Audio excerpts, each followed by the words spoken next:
আসসালামু আলাইকুম সুপ্রিয় দর্শক মণ্ডলী, আমি হাসিবুল বান্না রিয়াদ। আজকে আমরা কম টাকায় বেড়াইতে বেড়াইতে চলে আসছি বাংলাদেশের সর্বদক্ষিণের উপজেলা টেকনাফের বাংলাদেশ পর্যটন কর্পোরেশনের হোটেল নেটংয়ে। হোটেল নেটংয়ে এসে দেখলাম এখানে মাথিন রেস্তোরাঁ নামে একটি রেস্তোরাঁ। তো আমার মনে প্রশ্ন জাগলো, কে এই মাথিন বা মাথিন নামটির উৎপত্তি থেকে। যখন আমরা ইতিহাসের পাতা উল্টালাম, দেখতে পেলাম একটি করুণ প্রেমের ইতিহাস।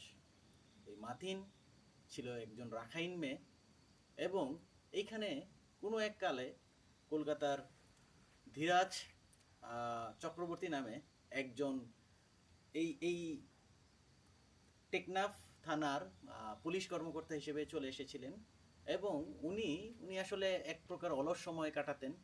তো এখানে একটি সুপেয় পানির আধার হিসেবে একটি কূপ ছিল। সেই কূপে এখানকার রাখাইন মেয়েরা সেখান থেকে পানি সংগ্রহ করত। তো এই মাতিনকে দেখে ধীরাজ চক্রবর্তী তার একটু আগ্রহ জাগে, অ্যান্ড দেন তারা প্রেমে লিপ্ত হয়। ঠিক তখনই ধীরাজ চক্রবর্তীর বাবা কলকাতা থেকে চিঠি পাঠান যে চাকরি থেকে ছুটি নিয়ে সে যেন চিঠি পাওয়া মাত্রই সে কলকাতায় ফেরত আসে, অন্যথায় যদি ছুটি না পায় তাহলে যেন চাকরি ছেড়ে দেয়। এটা শুনতে পেয়ে মাতিন খুবই মর্মাহত হয়, কারণ তাদের বিয়ের আলাপে পর্যন্ত পরিণত হয়েছিল।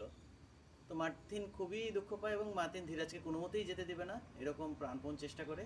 এক পর্যায়ে ধীরাজ সে এক প্রকার পালিয়ে এখান থেকে চলে যায়। তো সুখে দুঃখে মার্তিন